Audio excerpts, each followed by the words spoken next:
Well, that was fun.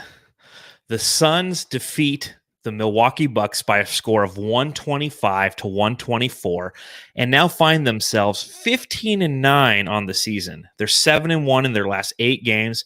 Remember once upon a time when this team was 500 at 8-8? Yeah, they're 15-9 now. And on national television, not only do they survive the Milwaukee Bucks, Giannis Antetokounmpo going to the line a gazillion times, a 3-point onslaught from a team in the first half, the likes I've never seen, and the referees. They defeat all of them and still come out with a victory. Matthew, how are you feeling after watching that game tonight, man? Once the legendary Papa Ricky said, never too high, never too low. But I am very high right now, John. Whoa. I am feeling, what did you smoke? High. Oh, everything. I snorted, smoked, put stuff into my eye, whatever I needed to do. But actually, it was the Suns that got me high, dude. This game, this is playoff basketball right here, man. This is playoff basketball, and the Suns are prepared. They are prepared. Yes. I mean, this is the kind of game that you look at coming into knowing you're going against one of the Eastern Conference's top teams, the highest scoring team in the NBA, the best offense in the NBA. And you just hope that you come out and you put forth an effort that is worthy of what the Suns are capable of. And can they put it all together? And tonight's a night in which they withstood body blow after body blow. I mean, it was like a Mike Tyson fight out there. Just, one to the jaw, uppercut to the chin, 2 to the ribs. It felt like it was nonstop. And after everything was said and done, the Suns survived. And, plenty to talk about, Suns Nation, plenty to discuss on this very momentous victory for the Phoenix Suns. I know that there's a lot of people in the chat, and we appreciate you joining us. Jamsters, looking good. The Jamsters are here, and they're ready to talk about this dub. So if this is one of your first times joining us, remember to subscribe. If you're watching on YouTube, hit the subscribe button, hit the thumbs up button for that Suns dub. If you're watching on Facebook and Twitter, head on over to YouTube and subscribe and hit the thumbs up. If you're listening on the Brightside Podcast Network, fantastic. Thank you. Please subscribe, rate, and review, and thank you for your loyalty. As always, make sure you follow the show at Suns Jam on Instagram and Twitter. You can follow me on Twitter at Darth Voida. You can follow Matthew on Twitter. Matthew Lissy. That's right. All right. So we got to cheers this one. Suns Nation, Planet Orange, drink them if you got them. Suns win. Pop them open. And let's talk about these Phoenix Suns, baby.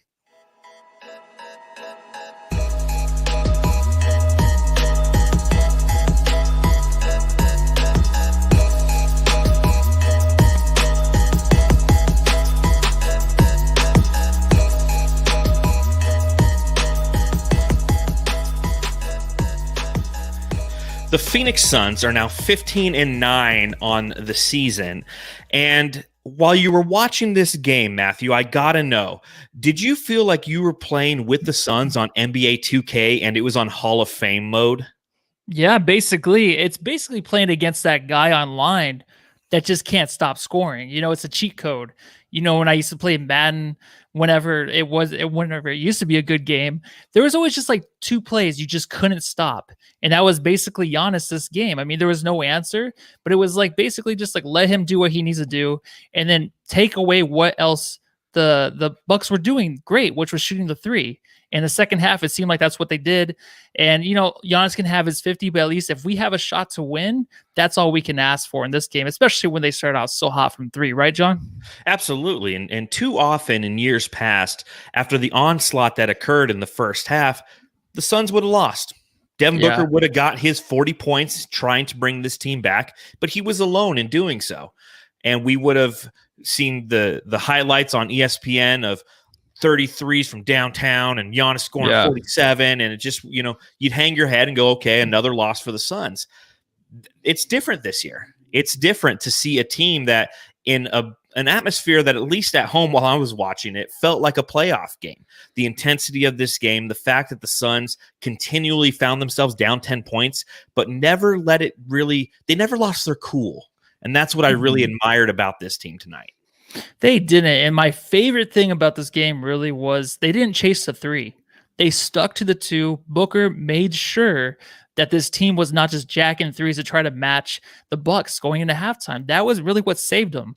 I put in my notes, I'm like, if they can just stay within 10 points or 12 points going into half, like they have a shot to make a run. And that's what they did because they weren't jacking up threes. They weren't really going in for the Suns. But it wasn't just that, actually. It was Suns shot a pretty good percentage in the first half, but they didn't shoot that many. But they knew if they were to chase the Bucks, who were shooting like at a career high level for every player on the team, they weren't gonna get there. They had to do it their way, which is mid-range basketball, get into the paint, doing stuff like that, cutting, everything that we love as Suns fans. And that's what they did. And that was my favorite part, is they just did not chase that three. And that kept them in this game and gave them a chance to win in the end. Yeah, I mean, it's a very astute observation. I mean, this team was down 16 points to the Milwaukee Bucks tonight. I mean, that's not an easy feat to overcome, knowing that the Milwaukee Bucks, the Milwaukee Bucks, they have the offensive firepower that can sustain any type of run you try to put on them. That first, I mean, this was a tale of two halves, essentially. It was a tale of the first half in which the Bucks went 13 for 24 from downtown. And just for a point of reference, so far this season, the Phoenix Suns have 11 games in which they didn't hit 13 3-pointers. They had 12 or less. The Bucks did it in the first half. 13 for 24. They made 26 total field goals. Half of those were from deep. The Suns were efficient as well. 54.5% from the field on 24 or 44 shooting, but still found themselves down by a 12-point margin come halftime. And you kind of had that feeling. And like you said, Matthew, it's like if we can sustain our offense, we know that shooting 54% from three-point land for a team is darn near impossible to keep up through an entire game. So if we continue focusing on how we can score and know not to chase that three ball, then we can really start to chip away at that lead, getting the Bucks into foul trouble in the third quarter, getting to the free throw line, trying to match Giannis getting to the free throw line. I mean, at the end of the day, the Suns had went 18 for 25 from the field, or I'm sorry, from for the free throw. Giannis went 17 for 21, man. Yeah, and Giannis was really doing whatever he wanted, but it was fine. I think Ayton did an okay job. There was one time where I thought in the second half where the Suns defenders were kind of creating a wall on a few plays for Giannis to come into paint. And that's the thing with Giannis. It's like in the playoffs, we don't know if he can show up, if he can be that guy. He had the last shot tonight, didn't make it. Good looking shot, of course. But those are shots I think he can make. He made them all night. It was just a crunch time shot that he missed. But the wall that they created, it was only like 2 possessions. And I thought it was something that they were doing to adjust to his game. They didn't. They just played him one-on-one the rest of the game. But to keep him out of the paint and just have him shoot the mid-range, shoot the three, especially the three. Like, he's the only player I know in the history of the NBA that can shoot that many threes at a terrible rate and not be traded the next day. Like, he is the only guy that can do that.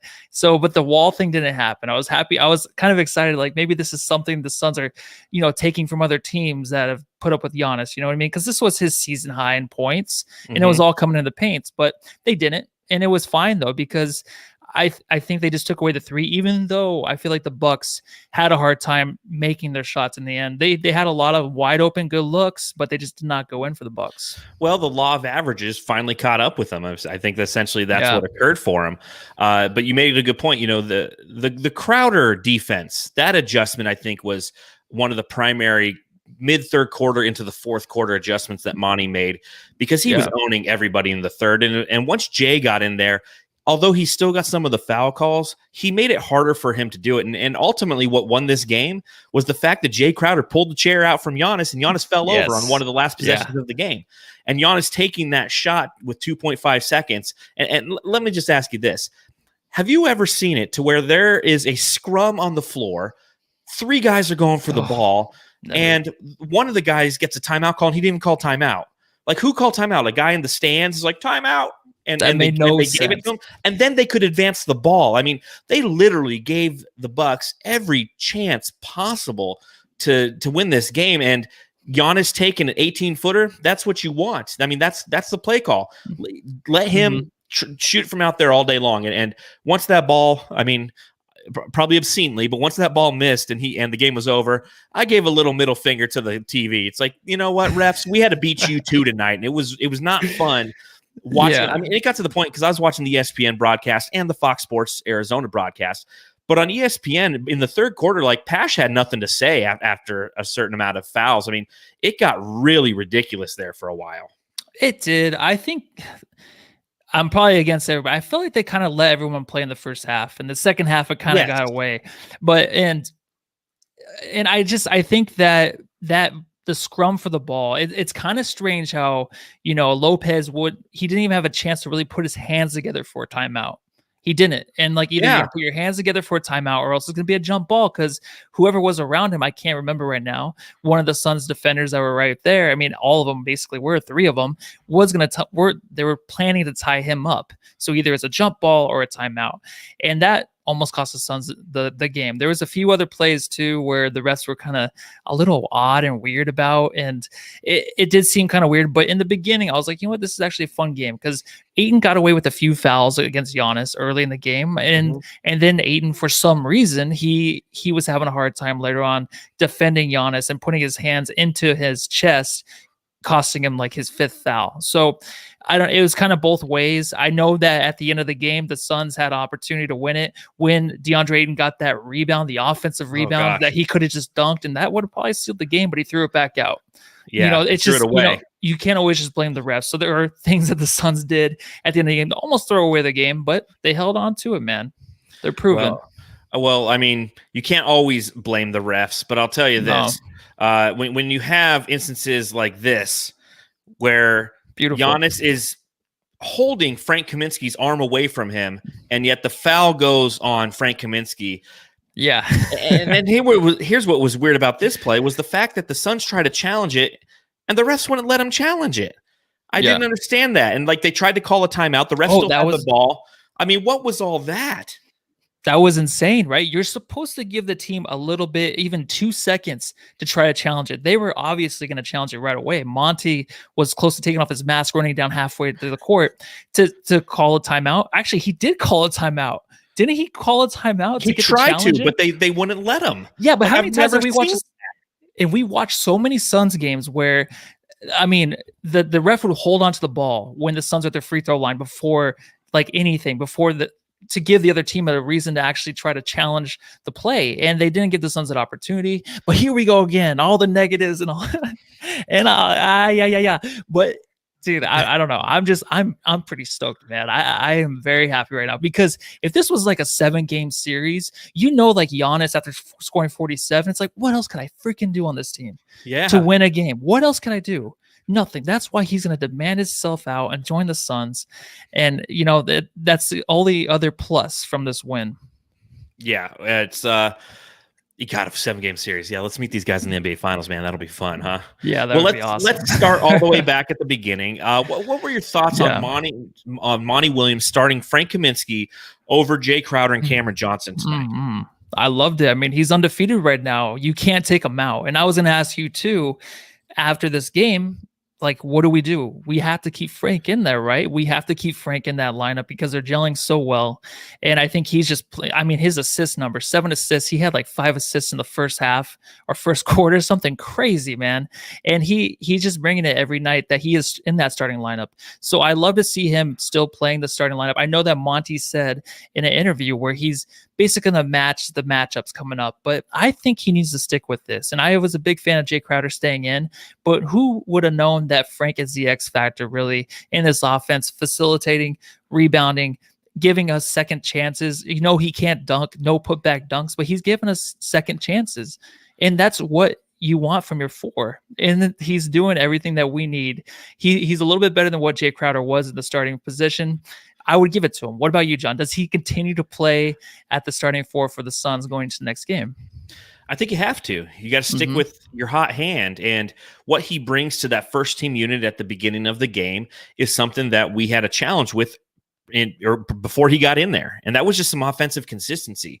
Now, you don't necessarily need him at the end of the game. As you saw, Jay Crowder was in there because he was playing better defense on Giannis. So it makes sense to finish the game to have Jay Crowder there. But why not bring Frank in there? He has the ability to play make. He can size some guys up. He's not necessarily the most graceful down on the block, but he still has the capability to pass out of the block. He can hit the 3-ball. He can do a lot of these versatile things that are gelling well with this offense. He ended the night with 14 points, 8 assists, and 8 rebounds. I mean, he nearly had another triple-double tonight, 2 for 4 from downtown. Was a really positive and remains a very positive member of this starting unit. I'm actually finalizing a piece that's going to be on Bright Side of the Sun tomorrow called the F&B Connection. Shout out to Nicholas Tan. He came up with that, the Frank and Bridges connection, and kind of analyzing some of their statistics playing together, knowing that Frank, prior to this game, he had 31 total assists, and 10 of them went to Mikal Bridges.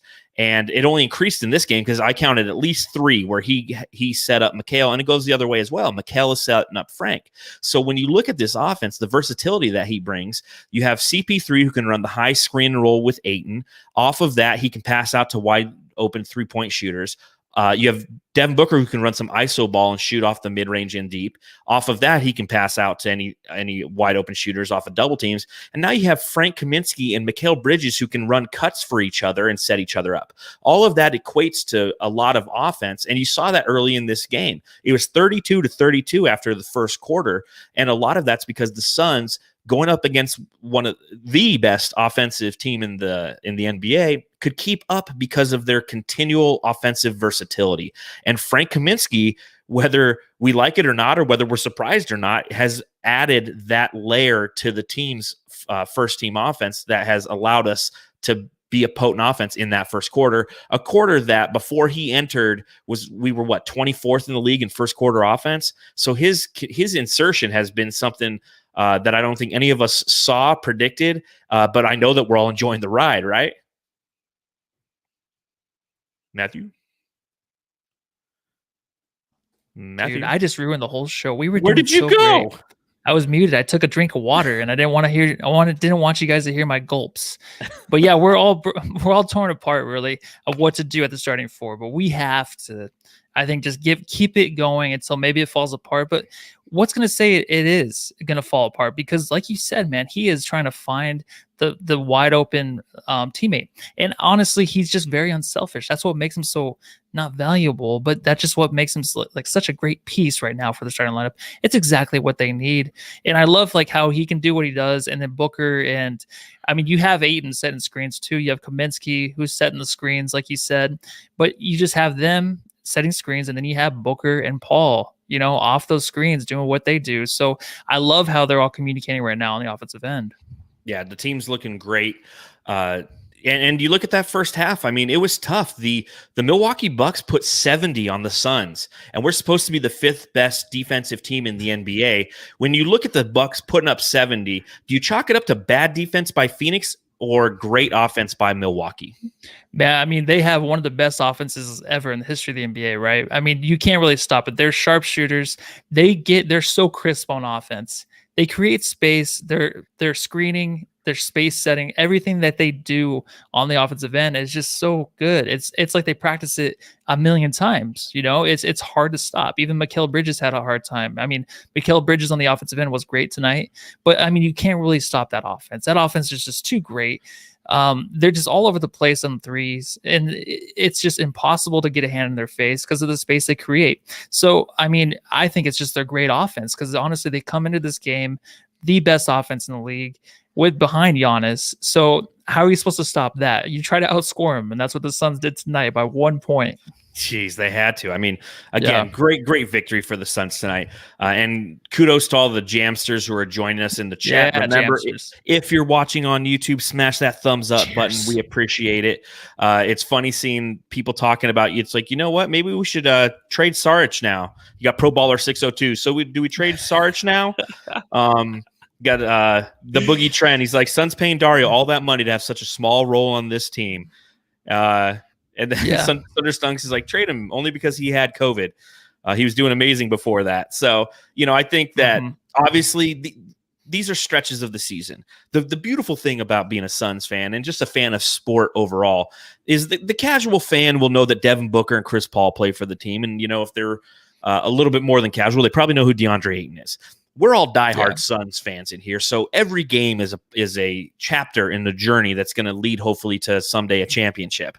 So this chapter that we're going through right now is the Frank Kaminsky chapter, the time in which he was called upon. He had the opportunity to step up in Dario Saric's absence and provide some sort of offensive and defensive assistance, and he's been doing it, and to the point where we can jokingly have these conversations and say, let's just trade Dario. Let's get rid of him. No, we'll need Dario. His time will come. Somebody will get hurt. I mean, Jay Crowder, I hope he's okay. It looked like he banged his knee pretty hard on that last play that somehow turned out to be a timeout for the Milwaukee Bucks.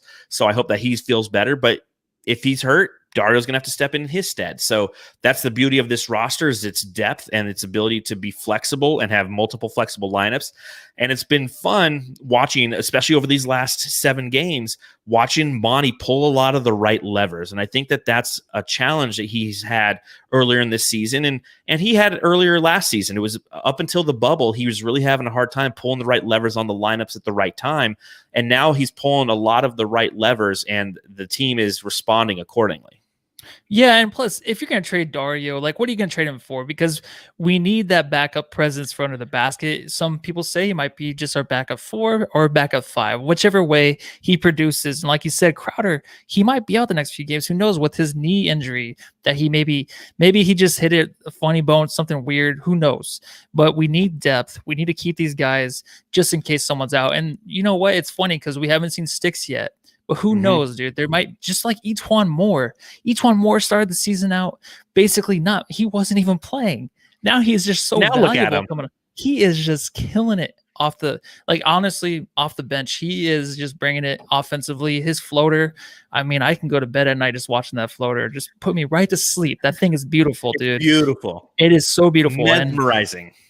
I think that we have to keep these guys, of course. I mean, if you're going to trade for anybody, we need, of course, a big to help Ayton, but you can't trade Dario away. I just don't think so. Not right now. No, there's no way you trade away Dario. I mean, that's just, now granted, with Frank's play, he does become a little bit more of expendable.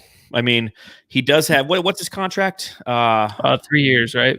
3 years, like 9 mil. Something. We're totally off. I'm sorry, man. I would have to look it up. Yeah, I'm sure the Jamsters in the chat will let us know. I feel like it's 3 years, like 9 mil a year, so 27, something like that. I mean, that does become a little bit more flexible. Now, Grant, let's not talk about trading Dario. We just beat the fucking Milwaukee Bucks, man. Let's enjoy that. Here we are trading people away. So it's 3 years, 27 mil. Okay, there you go. Hey, my memory served me correctly then.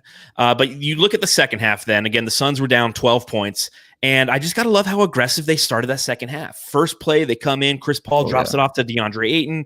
3-ball. All of a sudden, like, that momentum starts to build. And you're like, hey, this is really enjoyable. I mean, this team just has that tenacity to keep fighting. And this proves that even if they lost this game, they're a winning team. They're a team that's bound for the playoffs. They're coming into form. They're learning how to play together. They're going to continually learn how those little niches. And I think that, again, that's one of the reasons that I like the F&B connection, the Frank and Bridges connection, because those guys have played together for 2 seasons now, and they really have a good feel for each other on the court. The same goes for Chris Paul getting integrated into this offense. He's learning the niches of the team. He's learning where Book likes the ball on the bounce pass, a.k.a. see the Dallas Mavericks game. And the game winner that Devin Booker hit there. So all these little niches are coming together, and you were starting to see that in the second half. Then, of course, the whole Giannis hacking away, the 12 total free throws he shot in the third quarter. It just got ridiculous, Matthew. And I know we touched on it a little bit. He entered this game shooting 57% from the line, and he went 17 for 22. I mean, from 77% from the line in this game when he's a 57% free throw shooter. Again, it just, it felt like I swear this whole game felt like it was a 2K game and we were on Hall of Fame mode. Yeah, that's what happens, man. We have these guys come in and they just do the best from a certain position on the floor where they're not that great. So they continue to get better for some reason against the Suns. But I mean, the free throws itself, I mean, he's basically Shaq. I think we've heard before that he is basically Shaq. You can't do anything to stop this guy, so he's going to get to the line. But he has been practicing. So it's like, I mean, eventually he's going to click a little bit on the free throw line because he stays after games of practice. It's the one thing he knows he needs to get better at besides the three. And he killed us tonight in that way. But I wasn't too upset with the foul calls. I feel like he was being fouled a lot because you just can't stop him. Maybe there's a few that were called that shouldn't have been called, but that's just what you have to deal with this guy, right? I mean, he's remarkable, and plus, yeah, there you go. See, that's like a Shaq foul though. That's like basically like Shaq, you wouldn't even touch the guy, and they would call a foul on him, right? Or a foul against him. So that's just what you have to deal with. Oh, I'm telling you, man. I mean, he is unguardable. He really is. The only thing you can do is try to force him outside, build a wall against him, and let him shoot. I mean, he is an elite player. 47 points for him tonight. Back-to-back MVP. I mean, that's what you're going against. And essentially what you had to hope for was his role players wouldn't kill you. And, for a team that started from the field 13 of 24 from downtown, they ended 16 of 37. They only made 3 3-pointers in the second half. Conversely, Phoenix was 6 for 15 from downtown at halftime. They ended 15 of 31. Okay, so they made 9 in the second half. And overall, the team that started 54% from deep ended 43% from deep. The team that started 40% from deep ended 48% from deep. The Suns, 15 and 31. It's like you said, they didn't fall in love with the three-point ball.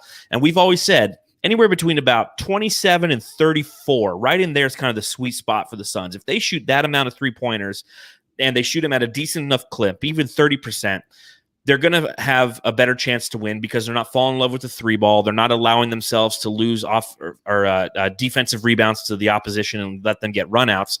And that's what saved them in the second half is the ability to shoot the three ball, to sustain those runs, to sustain those Giannis Antetokounmpo standing at the free throw line, taking 13 seconds to shoot, even though the NBA regulation is 10 and he should be called for a delay of game every time he shoots a free throw. I'm not mad. I'm not mad at all. No, I'm not either. I mean, you can't really do much. But, I mean, the threes really came for the Suns at the end of the third and the beginning of the fourth, where it was like a 12-point deficit with 2 minutes and like 30 seconds. And we got that down to 1. And before you knew it, right into the fourth, we tied it. It took the lead, went up by 6 because all those threes came right in a row, basically. Yes. We just got hot, dude. And like I said earlier, the Bucks, they had chances from 3. They really did. We didn't adjust too much, like I said earlier, to the 3-point shot and take it away from Giannis, take that focus away from Giannis too much. I think we just got a little bit lucky, of course. You need a little bit of luck in the NBA, right? You can't just win. You just can't go out there and just dominate. Usually against teams like the Milwaukee Bucks, you just can't. You need some luck to get through these games. Well, you need the law of averages to catch up with them. And while watching the ESPN broadcast, Doris Burke said that. She's like, the Suns have done an amazing job in the second half defending the three ball. I'm like, not really. Like, they were still getting open looks. They just weren't falling down for him with the same regularity that they were in the first half. I really think that the switching of the rims is huge. And the fact that they switched rims, they couldn't get them in. All the threes were going in on the other side of the court, man, for the Suns and for the Bucks. Oh, you're totally right, man. There must have been some hot chick or hot dude they were looking at. They just distracted going them. Off. Yeah. Distracted them. All right. It's time to analyze the guy that everybody likes to analyze a little too much. It's time for Ayton Watch 2021. So DeAndre Ayton came out in this game and was really aggressive to begin. He had 10 points, 5 for 6 from the field. Honestly, before I felt like I even sat down, I mean, seeing him come out with that aggressiveness, knowing he's going against Giannis and Brook Lopez, it's something that I like to see. He ended the game with 17 total points, only 7 rebounds, 7 for 10 from the field. Matthew, what were your observations on DeAndre Ayton in this game? Like you said, he came out tough, and he really did. It's just a different look on DA going into this game, and I love it, dude, because he has a little bit more just flair to him, and he has a little bit more complaint to him, to the ref, to his teammates. He needs help. I love it when he's yelling at his teammates and he's yelling at the refs, because that's what I love to see that in DA. He did start out really great. There was 2 things. I think those 2 fouls he got against Giannis over like back to back. It was 3 and 4. That really killed it right there. And I think those fouls were actually really on Ayton, but just keep your arms up. You saw Monty and the timeout just tell him, like, keep your arms up. Just stay vertical. That's all you can do against this guy. And it kind of got away from him. But also he wasn't getting the ball a lot too in the third. I wrote down, like, just give him the ball, man, because he was like nailing those little jump hooks that I love to see him do. And after that, after he finished with like the same stats basically he had in the third. So, I mean, he gave it all he could, but he lost a lot of minutes to foul trouble. So it'd be nice to see him. I think we did bet on the fouls, right? Yeah, we did. Damn it. And we both went under. We both went under and we were both wrong. Yeah, so that really killed him tonight. But I like the way he was playing, though, man, with some attitude. I mean, just those fouls were the only thing that were bad. But he played a great game, man. And he's just part of this team. He's a team player. He's not going to score 50 points like Giannis, but he's going to put up a fight against Giannis. Yeah, I mean, that's a tough matchup with Giannis coming at you full steam. I mean, there's nothing you can do but go straight up, and you still get the foul called on you because Giannis creates the contact. You got Brook Lopez guarding you when you're on the other side of the court, who's just, he's a big man, dude. And he's hard to get through. And, you saw that Ayton adjusted. He was dropping little floaters, little mid-range floaters that Matthew likes so much. But he really came out with a game plan. And decided that this is how he was going to have to attack this team. Now, granted, he almost threw it all away, as we mentioned earlier, where late in the game he got an offensive rebound that was huge after a Devin Booker miss and threw it away. And it was easy points on the other end of the court. So, I mean, we almost were going to have to sit here and be like, oh, great, we got to defend DeAndre Ayton. But he did as well as he could given the matchup tonight. And it's, again, when you play against that level of competition, you just want him to be aggressive. And the fact that he came out aggressive is something I like to see. And as you mentioned, he had 5 total fouls, so he didn't have the ability to maintain that aggressiveness. But whenever they wanted points from him and they gave it to him down low, he attacked, and I'd like seeing that. No, I did too. The only question I had for you was, did you want to see him kind of face up Giannis a little bit more towards the key? Like, get up on him, not towards the key, sorry, towards the 3-point line. I know just leave him open for 3, but to give him the running start that he had a lot of the times, I kind of wish they shortened that up and, created the wall early with DeAndre Ayton. But because when he gets it down low, no matter what, because his arms are so long, they're the same size as DeAndre Ayton, basically muscular. Someone put in the chat, this guy is just 100% muscle. He is. I mean, both of them are, but Giannis is just longer, and it's just impossible to stop him down low.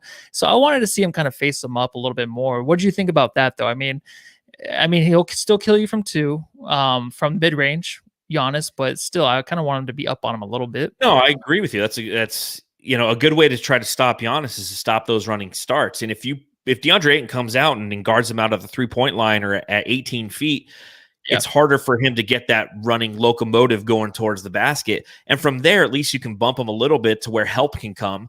But then you can and force Giannis to pass out of it. I mean, in all honesty, if you have the ability to rotate on the weak side the correct way, you can get him to pass out of it, and hopefully you can still get a contested shot for the opposition. So, yeah, I think that it would have been nice to see DA attack from a defensive standpoint Giannis a little bit more that way. He kind of was letting him shoot from the outside, which was fine. I mean, Giannis, how many 3-pointers did he hit tonight? 0. 0 for 4. So, I mean, that's what you ultimately want to do. Conversely, that's the disadvantage. You let him stand out there all day, he's going to start attacking you, and you're already on your heels because he's 3 steps into his drive to the basket. So overall, though, a solid performance, I feel, by DA, given the fact that this was a very tough team to play, and he ended with 17 and 9 and did so, or I'm sorry, 17 and 7, and did so on efficiently. I mean, that's all you can really ask for, I guess, from the guy. Yeah, exactly. And only 29 minutes. So, 10 minutes wasted. So who knows what he would have. But really quick, what I love what Monty was doing, he was mirroring the minutes with Giannis. I love that. I mean, I talked about it a few times. I'm like, I want Ayton to mirror these guys. These like Jokic, anybody that's like the all-stars or superstars down low. I want him to match the minutes because defensively, how much better can you get than Ayton right now for the Suns? Plus, offensively, I want him just to learn off these guys. The more he faces these dudes every minute, the better he's going to get. And I think Monty did that. So Monty, That was perfect, dude. Except for the foul trouble. He had a hard time with that. Of course, Monty, you gotta kind of, do your best when that happens. But, I still am yeah, asking for Monty to go, you know what, Damon Jones, I know get up. you tweet Get that up. every time. Yeah, every Go time. slap him. Slap Just him in the face. slap him in the wrist one Or time. in the wrist. Sorry. Like as Giannis is going towards the basket, all you got to do is smack that wrist real hard one time. Let him know, hey, there's a consequence for coming down here. Damon Jones gets the foul, walks back to the bench, and Giannis is like, ow, that fucking hurt. Do that one time, because a lot of the fouls, albeit they were fouls, were really ticky-tack stuff where Giannis creates a lot of the contact, and that's what the great ones do. They know how to strategically create contact and put the put the referees in a situation where they have to call something. But put Damon Jones in there for like 3 minutes and let him just put 2 hard fouls on Giannis's wrists. And all of a sudden, maybe those free throws aren't falling. He's going back to that 57% clip that he should be at, huh? Yeah, no, exactly, man. Jeez. Obviously, we haven't talked about the 2 big nights for the Phoenix Suns, the 2 best players for the Phoenix Suns tonight. And we're going to wait just a little bit more for that, because I'm going to wait for the Jam Stars for that. What do you think about Bridges tonight, man? I mean, he's the one who he drew Chris Middleton, who is an all-star, who is somebody who is really a tough guard. He's an elite scorer. He's a really good defender. He's the guy who he was defending Booker on one end, and then Mikal is guarding him on the other end. What do you think of Mikal Bridges' performance this evening? Oh, it was good. I mean, defensively, you can only do so much against Bridges, right? I mean, against Middleton, because he is an all-star. He's going to be an all-star this year again. But from all over the court, I think they were kind of switching it up, though. I don't think Bridges was on him as much as I thought he would be. It's kind of like, hide and seek, kind of like what Doncic does with Bridges. You got to kind of, put him over in the corner if you can. But I think Bridges did great. I mean, he started out the game perfect. He made every shot. He was 6 of 6. And then the best play that I loved to see was his first miss. That one play where he actually took the ball all the way and he forced it down into the lane and got the ball around the hoop, but he missed a layup. But I just love that because he knows how good he is at it. And he did the pump fake, went around him the long way, and he made it hard for the defender to even step in front of him. And that's what I wanted to see, even though it was his first miss and he was 3 from 3 to start. I love that play. I couldn't get over it. I was like, dude, that is just, you cannot stop that. It's not like Giannis, you can't stop that, but it's like a miniature Giannis coming at you with Mikal Bridges.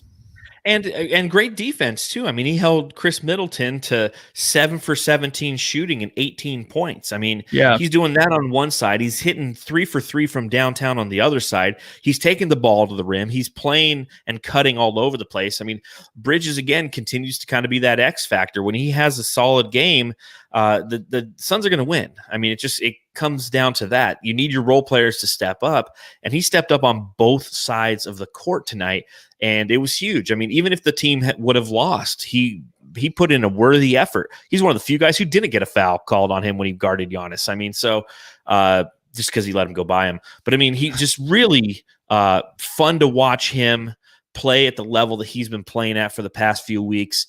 Even though he's not scoring the 20, 25 points that he was a couple weeks ago, he's still putting in a solid defensive effort, and you need to have these guys if you want to be successful moving forward. Yeah, you definitely do. And they know that. They know that all the players, Booker, Chris Paul, they all speak up for these guys. They know that they're next. They're right there. They're so close to being even more of a bigger factor for the Suns. So yep, absolutely. Sorry, I was trying to look something up. Well, there's one guy who nearly ended it all for us. The Jack Taylor Award for the guy who comes out of nowhere and scores a shit ton of points on you. I tell you, man, I feel like every single time that the Suns end up playing Bryn Forbes, this guy goes off. And he's a guy you never have heard of. The Suns, if you're a real big Suns fan, you've heard of him before because he's the guy who comes out of nowhere and scores a shit ton of points on you. I mean, he had 17 in the first quarter. He 2 years ago against the Suns on December 11th, 2018, he put up his season high of 24 against the Suns. He's a 40% career three-point shooter against the Suns, and he was 5 for 6 from downtown in the first quarter against the Suns. I mean, he was a pain in our ass, and he finished with 17 points, 0 points in the second half. But man, That guy, he's one of those ninja Suns killers. Am I right? Yeah, and I was watching. I'm like, what is that award that John has? I forget the freaking name. The Jack Taylor Award. Yeah, that's exactly what I thought of, and I didn't even know he was ever had any good games against the Suns in the past. I really didn't. But I mean, he's a career high right now. In this, oh my god, what am I doing? A career high right now in the 3-point range, really for him this year. So he looked like he only averages like 4 a game, but this game he it was just ridiculous. But he was getting good looks though too, so I don't blame him. I mean, it was going in for everybody in the first half. So luckily he cooled off, because that would have been. I mean, he won the award, right? Even though it's one half. Yeah, I'll still give it to him. Okay, yeah. Then he's award winner. Yeah, it sucked. It sucked the award, but he won it. And as Pro Baller 602 says in the chat, he's an ex-Spurs player. What do you expect? Yeah, exactly. Those ex-Spurs, man, they have our number. Well, it's the time to where we can debate.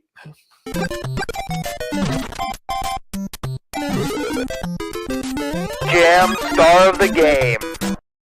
So if you're watching along with us live, please let us know in the chat who you think the Jam Star of the Game was. Matthew, it's up between Chris Paul and Devin Booker in this one. And they both, it's the first game where they both scored over 24 or 25 points together. There was a performance earlier in the year where Devin scored 34 and Chris Paul scored 24. It's tough, man. I mean, who do you give the Jam Star of the Game to? Oh man, both were just so great creating space. Both were just, they were getting the mismatches. They were doing the switches. Chris Paul especially, man. He got the 3 going this game too. Hit 4 of them. But there's Devin Booker is my Jam Star of the Game. And the reason is he just looks like, I know he's taken over games in the past. I know he's hit game winners, all of that. But he is literally looking like just the leader of this team right now. There was smiles from him on the court. I think there was one time he was laughing at DA at the free throw line.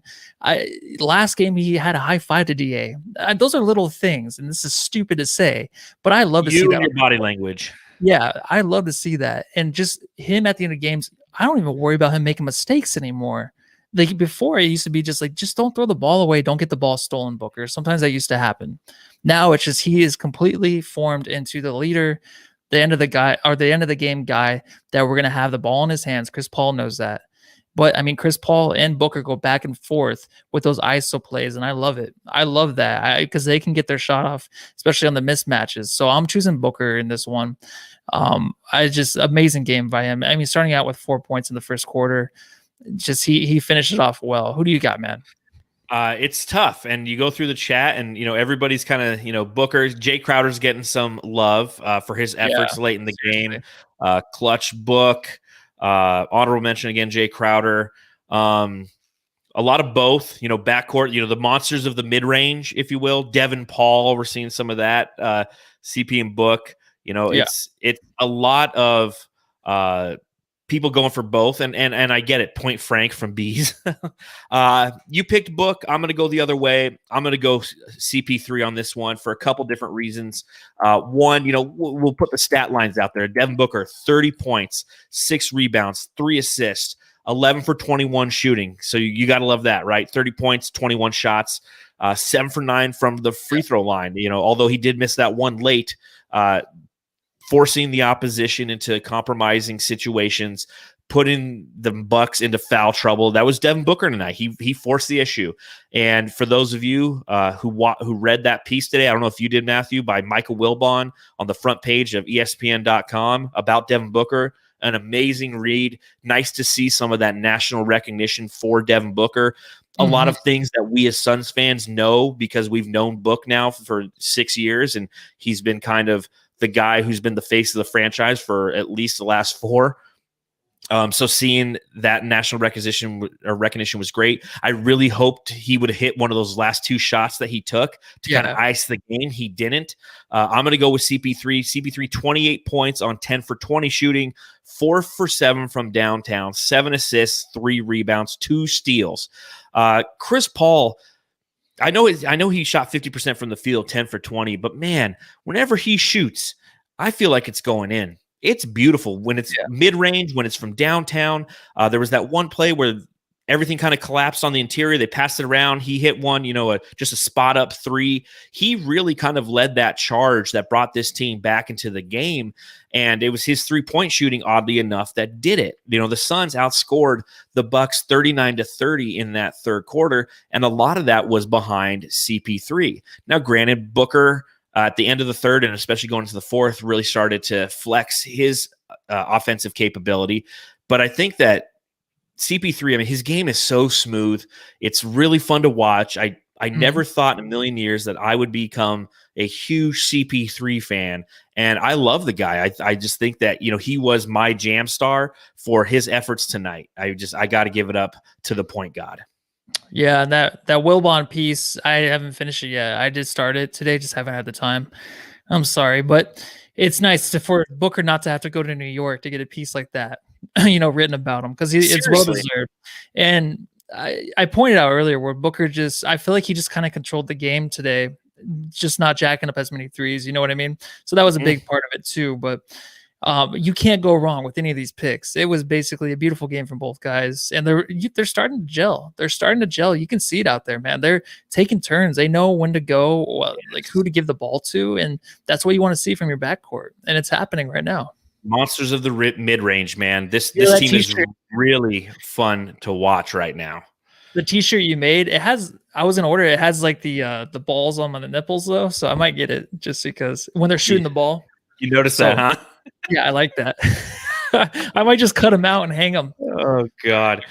Anyway. Now, as far as the jam session predicts coming into this game, we predicted. We always predict a couple things, and then we predict who wins and who loses, and then based off of that, we have an ongoing record.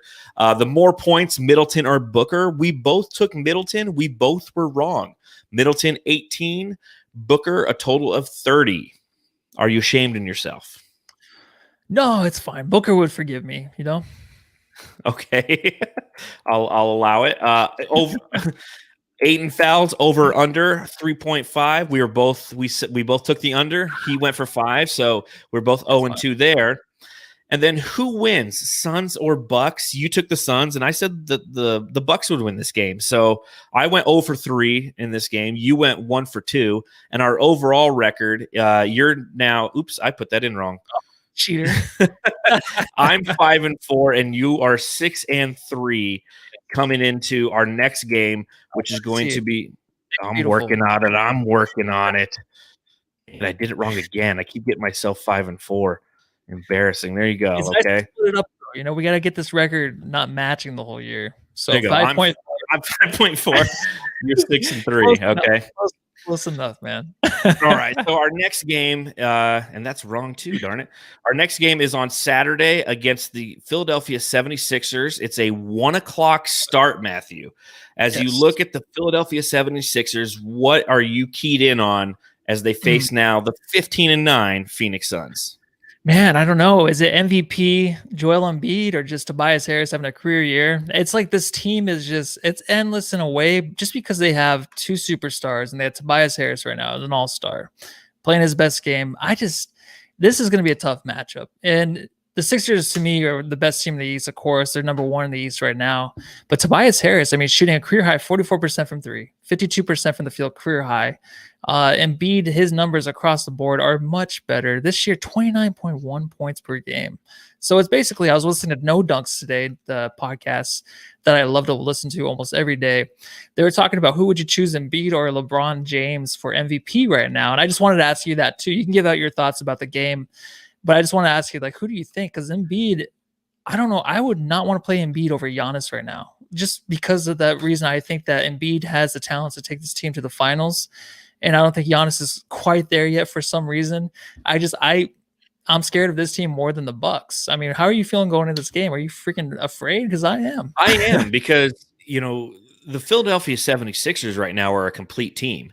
And the thing that's always been the key to unlock them is an aggressive and sustainable Joel Embiid. When we were talking about it on our quarter season Jammy Award podcast, that's who my MVP was Joel Embiid. You had Jokic, I had Embiid because he plays all 4 quarters right now, and he's beastly. He's tough to beat, and he puts you in so many different kinds of mismatches. And unlike Giannis, he can hit the 3 ball, so you have to play him up and down, and he's big enough to where he can, and his spin move is just elite stuff. So going to be a really tough game. If I was to choose an MVP between him and LeBron right now, I would still choose Embiid. I think that he does more, and it's tough. I mean, LeBron's going for it this year. I mean, I think it's safe to say he's going for it. He wants that MVP. He wants to go, on my 18th season in, and I'm still elite. So I'm going to do everything I can to do that. Just like last season, he's like, I'm going for it when it came to leading the league in assists. I mean, that's just kind of how LeBron attacks it. He gives himself those challenges. So there's no really wrong answer there, but tough back-to-back for the Suns, huh? You play the Bucks one night, which is the second best team in the East. You beat them. Yes. And now you got to play the 76ers. I mean, that's a tough back-to-back. I like the fact that we got this one against the Bucks. Let's play Philly, man. Afternoon game. Let's go. Let's do this thing, okay? Ooh, it's gonna be great. And I love these matchups are great. I mean, they're 3-0 now on these East Coast homestand. Yep. I couldn't ask for more, right? 3-0. Like, it's amazing. It's great because we wanted maybe to split this home game or this home series that we had against the East, but now we're already 3-0. So maybe it can go the other way, but who knows? I mean, we are playing up to level competition. I mean, it was so scary when the Suns played the Pistons and they had that win, but everyone knew it was such a sloppy, negative, weird game. And then you're like, oh, here come the Bucks and Sixers. Are they going to live up to the expectations against those teams to show like, hey, we're a playoff team. We're contenders too. And they have so far. Absolutely. And it's going to be an NBA TV game. So not necessarily nationally televised, but national TV. Ayton typically is good Ayton. We saw that again tonight. It's only when he plays on Fox Sports Arizona and only Fox Sports Arizona that he puts in those lackluster performances. That's why when people who aren't involved in Suns Twitter venture into our little bubble of Suns Twitter and they see everybody dogging Ayton, they're like, what the fuck is wrong with you guys? It's like they don't realize that when he's on national television, he doesn't play as well. So it'll be interesting to see him against Embiid. Embiid, somebody who is owned, DA. That's the other side of this. So Frank Kaminsky, I hope you're ready to provide some help defense. Damian Jones, I hope you're ready to come in and get a couple cheap fouls and throw those, slap those wrists. You got to do that against Embiid, man.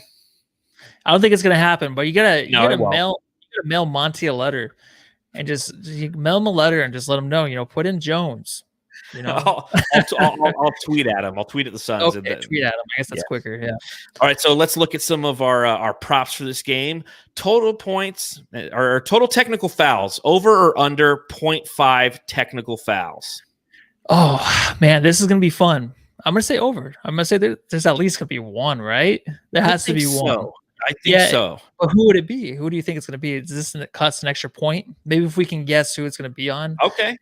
I'm going to say it's going to be on DeAndre Ayton. I think he's going to get technical. And I'm going to go the other way, and I'm going to say that it's on Joel Embiid.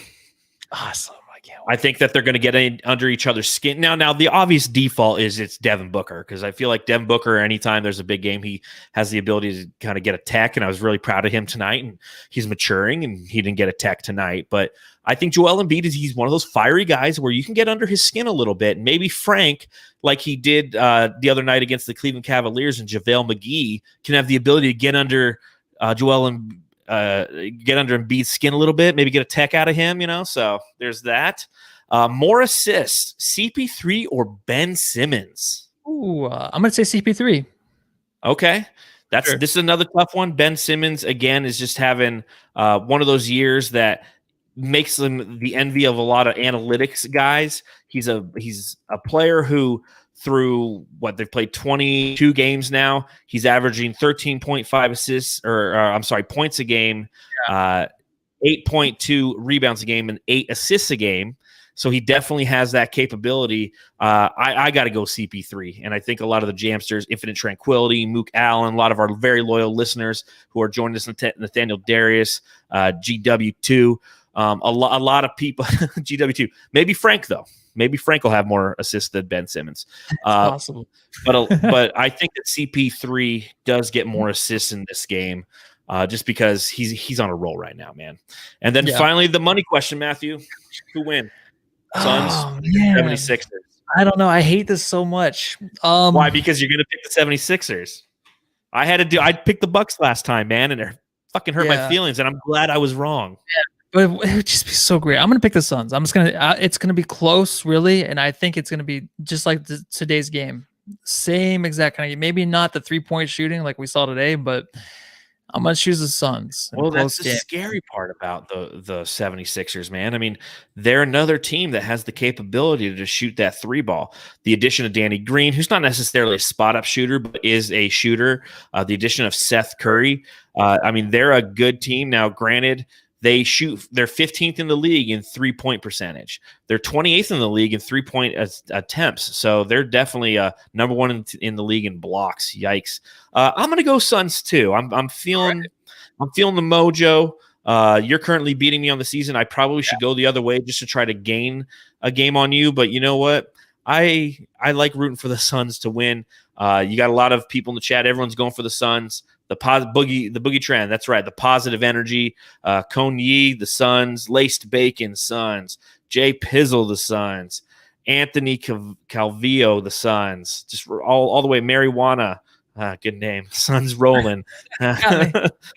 Kush. Suns by 1. Suns W. Yeah. I mean, so we're really hoping that the team has the ability to make it 4-0 on this homestand. Take out TCOB, if you will, because after that we play Orlando. The next game is Orlando. That's a letdown loss right there, right? Yeah, you hope not. You hope we don't fall to the level of our competition as we typically do. And again, kudos to that. I mean, they did that tonight. Playing to the level of the competition, 32 points in the first half, and the Suns win. I mean, it was just God, what a great game it was tonight, man. I love it when I just love to watch it. I take notes during the game, of course, but I love the fourth quarter. Just no notes. I just want to watch standing up. Just like my eyes glued to my TV. Nothing better than that, dude. Nothing better, especially it's like I said, once we won, I threw that middle finger up, man. I was the refs made me so mad tonight. I guess they make me mad all the time. But we beat them. We beat everybody. Like I said at the beginning of the podcast, we beat the Bucks. We beat the refs. We beat Giannis getting every call possible and 47 points. We beat the Bucks shooting 50% from downtown or 58% or whatever it was in the first half from 3. We beat all of that tonight. And now the Suns are sitting at 15-9 in the driver's seat. You look at the NBA standings in the Western Conference. They remain in the 4th seed, but they're starting to put a little bit of distance between them and the 5th seed. Now, granted, the 5th seed right now is the Portland Trailblazers. They're 13-10. Okay, they're a game and a half behind the Suns. The Spurs finally lost one. They were on a winning streak. They're 14-11. They're also 6 games behind first place and 1.5 behind the Suns. So you're giving yourself a little bit of a cushion. And you're going to have to because, again, you're playing the 76ers. You're playing some tough teams. You're going to have periods where you lose. This has been a great period of winning, though, and it's home cooking. It's great to see them in those Valley jerseys winning on national television against the Milwaukee Bucks, a perennial favorite for everybody. It's letting everybody know, hey, Phoenix, we haven't arrived yet. God knows we haven't arrived. We haven't earned the right to arrive, but we should be on your radar. Yeah, that's nice to know. I mean, coming into the season, target on our back already, and we put up with it. We've done a great job against these teams that think that, we're higher and mighty than a lot of these teams, but we're not yet, but we're getting there, dude. And the Sixers, they play the Blazers tomorrow night, so if Sixers can win tomorrow night and then lose Saturday, great. 1 o'clock game, get some breakfast or some brunch, whatever. I don't even know. I'm just excited. I love 1 o'clock Saturday game. Is it on NBC? What is it on? You said NBA TV. Oh, okay. I miss the NBC games. I do too.